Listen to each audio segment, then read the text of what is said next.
আলহামদুলিল্লাহ প্রিয় বন্ধুরা, অবশেষে আমরা ছাদের কাজ করতেছি, মানে ইট গাঁথা। তো এখানে আপনার আজকে দুপুরের খানার আগ পর্যন্ত আমরা এই দুইটা গাঁথছি।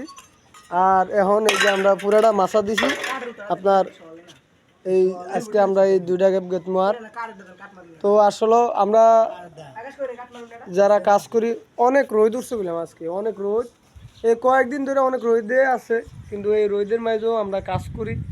দোয়া করবেন আমাদের জন্য, আর আমাদের সাথে যারা কাজ করে তাদের জন্য দোয়া করবেন, কারণ অনেক পরিশ্রম করে। এই যে রোদ উঠছে, এই রোদে আপনার মনে করেন যে কাজ করা লাগবো না, যদি রোদের মধ্যে খেরে হতে এটাই সারবো।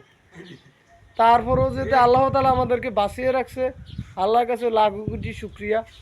হ্যাঁ, সবাই সবার জন্য দোয়া করবেন। আর এখানে মনে করেন যে আমার মামা আছে, আমি মাথার উপরে, আর এই যে আকাশ ভাই উনি দেখেন মুখ দিয়েছে, আর আমার মামু চেয়ারে মনে করেন মাথা দিয়ে নিছে। তো যাই হোক, আপনারা সবাই দোয়া করবেন আমাদের জন্য। আর এই যে দেখছেন